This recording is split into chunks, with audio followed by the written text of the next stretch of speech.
पवार नातू आजोबा राज्यसभेवर जाण्याची शक्यता वर्तवली जाते। पार्थ महायुतीकडून शरद पवार महाविकास आघाडीचे उमेदवार आहेत। महाराष्ट्रातील राज्यसभेच्या 7 जागांसाठी निवडणूक होतीये, तर 16 मार्चची निवडणूक बिनविरोध होण्याची शक्यता वर्तवली जाते।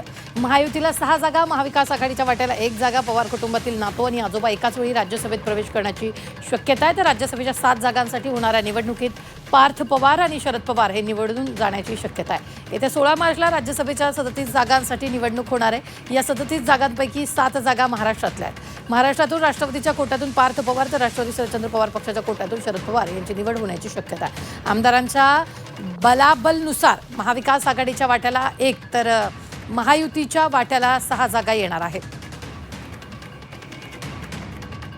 महाराष्ट्रातील कोणते 7 सदस्य निवृत्त होणार आहेत पाहूयात ग्राफिकच्या माध्यमातून।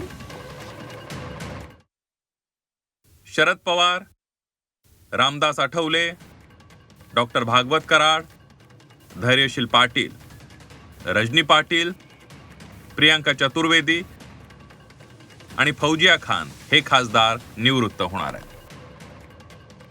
की पक्षाच्या कोर कमिटी, पार्लमेंटरी बोर्ड हे बसतील आणि तेव्हा हे निर्णय होतील। त्याच्या आधी पक्षाच्या नेतृत्व अध्यक्ष जी जागा आज खाली आहे दादाच्या या अपघाती निधनामुळे, त्याच्या पूर्ण प्रोसेस आम्हाला करावा लागेल पक्ष म्हणून। राज्यसभेच्या जागांसाठी आता निवडणुका जाहीर झालेल्या आहेत। महाराष्ट्रातून 7 जागा खाली होतात। भाजप कसं बघते? आम्ही महायुती म्हणून बसू, पहिले महायुती चर्चा करेल आणि त्यातून मग योग्य निर्णय आम्ही करू।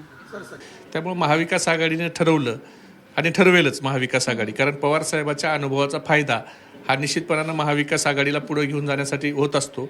आणि पवार साहेब हे दिल्लीत असावेत अशी सर्वसामान्य महाराष्ट्रकरांची इच्छा आहे।